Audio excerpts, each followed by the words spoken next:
Dia 23 de junho. Capítulos de hoje: Salmos 61 e 62, 2 Reis 23. Salmos 61. Ouve o meu clamor, ó Deus, atenta para a minha oração. Desde os confins da terra eu clamo a Ti, com o coração abatido. Põe-me a salvo na rocha mais alta do que eu, pois Tu tens sido o meu refúgio, uma torre forte contra o inimigo. Para sempre anseio habitar na Tua tenda e refugiar-me no abrigo das Tuas asas. Pois ouviste os meus votos, ó Deus, deste-me a herança que concedes aos que temem o Teu nome.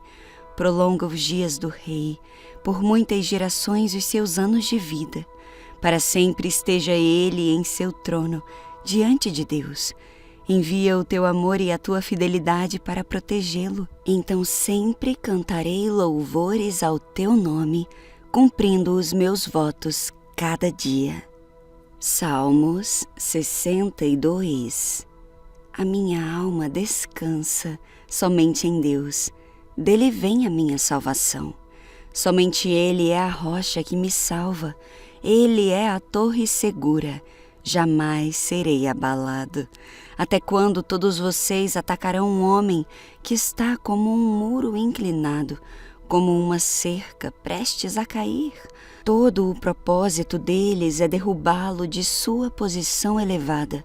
Eles se deliciam com mentiras, com a boca abençoam, mas no íntimo amaldiçoam.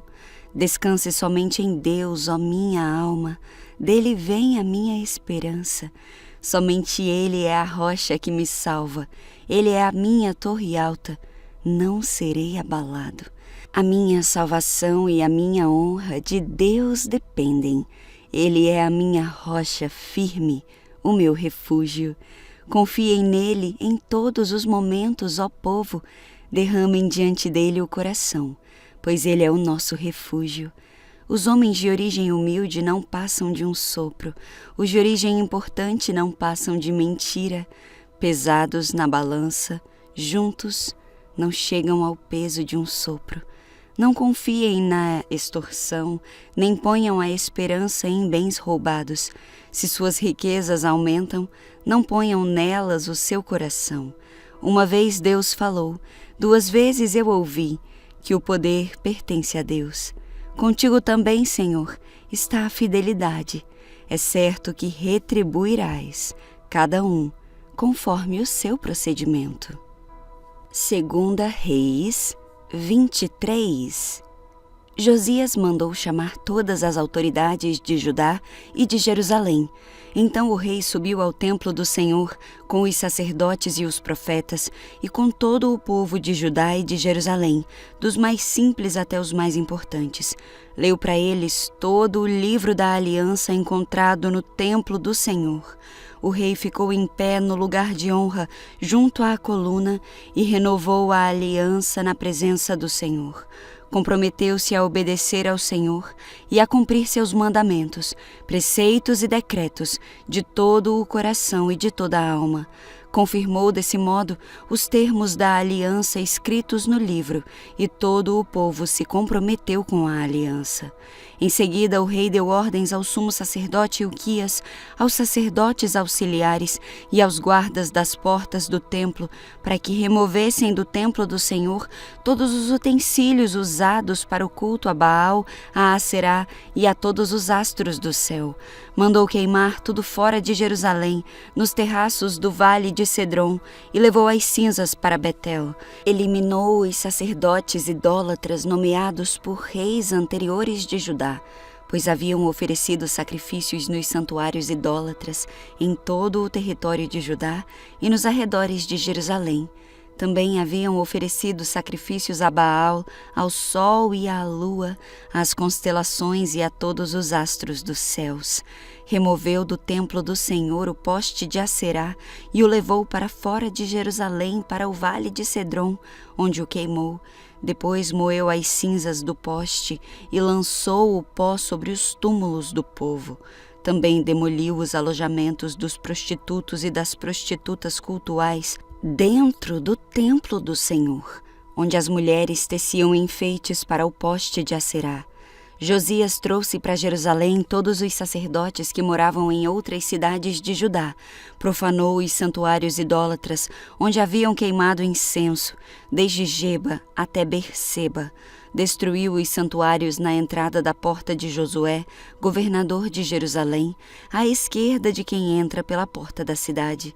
Os sacerdotes que haviam servido nos santuários idólatras não tinham permissão de servir no altar do Senhor em Jerusalém, mas podiam comer dos pães sem fermento junto com os outros sacerdotes.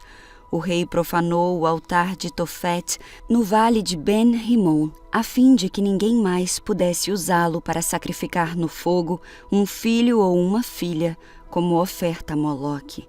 Removeu da entrada do templo do Senhor as estátuas de cavalos que os reis anteriores de Judá haviam dedicado ao sol. Ficavam perto do alojamento do eunuco Natã-Meleque, oficial do templo. O rei também queimou os carros de guerra consagrados ao sol, derrubou os altares que os reis de Judá haviam construído no terraço do palácio, sobre a sala de Acás, destruiu os altares que Manassés havia construído nos 2 pátios do templo do Senhor, despedaçou-os e espalhou o entulho no vale de Cedron. O rei também profanou os santuários idólatras a leste de Jerusalém, ao sul do monte da corrupção que Salomão, rei de Israel, havia construído para Astarote, a repulsiva deusa dos Sidônios, e para Camos, o repulsivo deus dos Moabitas, e para Moloque, o repugnante deus dos Amonitas. Fez em pedaços as colunas sagradas e cortou os postes de Aserá. Depois espalhou sobre eles os ossos humanos. O rei também demoliu o altar em Betel, o santuário idólatra que Jeroboão, filho de Nebate, havia construído quando levou Israel a pecar. Queimou o santuário e o reduziu a pó e queimou o poste de Aserá. Então Josias olhou ao redor e viu várias sepulturas na encosta do monte. Mandou retirar os ossos das sepulturas e os queimou no altar em Betel para profaná-lo. Tudo isso aconteceu exatamente como o Senhor havia anunciado por meio do homem de Deus, quando Jeroboão estava junto ao altar durante a festa. Depois Josias se voltou e viu o túmulo do homem de Deus que havia predito essas coisas. Que monumento é aquele ali? O rei perguntou. O povo da cidade lhe disse: é o túmulo do homem de Deus que veio de Judá e anunciou exatamente o que o Senhor acaba de fazer ao altar em Betel. Josias respondeu: deixem-no em paz, não mexam nos ossos. Assim, não queimaram seus ossos, nem os ossos do profeta de Samaria. Então Josias demoliu todos os santuários idólatras nas cidades de Samaria, como havia feito em Betel. Tinham sido construídos pelos reis de Israel e haviam provocado a ira do Senhor. Matou os sacerdotes dos santuários idólatras em seus próprios altares e queimou ossos humanos sobre os altares para profaná-los. Por fim, voltou para Jerusalém. O rei Josias deu a seguinte ordem a todo o povo: celebrem a Páscoa do Senhor, seu Deus, como requer este livro da aliança. A Páscoa não havia sido celebrada dessa forma desde o tempo em que os juízes governavam Israel, nem nos dias dos reis de Israel e de Judá. Mas no 18º ano do reinado de Josias, a Páscoa foi celebrada ao Senhor em Jerusalém. Josias também exterminou os médiuns e os praticantes de ocultismo, os ídolos do lar, os ídolos em geral e toda espécie de prática repulsiva tanto em Jerusalém como em todo o território de Judá. Fez isso em obediência às leis escritas no livro que o sacerdote Ilquias havia encontrado no templo do Senhor. Nunca antes houve um rei como Josias, que se voltasse para o Senhor de todo o coração, de toda a alma e de todas as forças, e obedecesse a toda a lei de Moisés.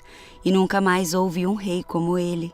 Ainda assim, o Senhor continuou grandemente irado contra Judá por causa de todas as coisas que Manassés havia feito para provocá-lo.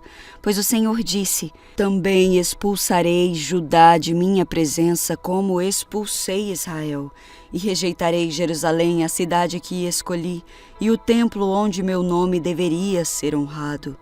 Os demais acontecimentos do reinado de Josias e tudo o que ele fez estão registrados no livro da história dos reis de Judá.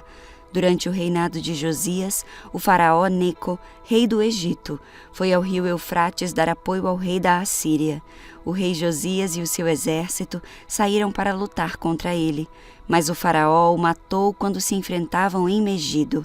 Os oficiais de Josias levaram seu corpo de volta num carro, de Megido para Jerusalém, e o sepultaram em seu próprio túmulo. Então o povo ungiu Jeoacás, filho de Josias, e o proclamou rei. Jeoacás tinha 23 anos quando começou a reinar, e reinou em Jerusalém por 3 meses. Sua mãe se chamava Ramutal e era filha de Jeremias de Libna. Fez o que era mal aos olhos do Senhor, como seus antepassados.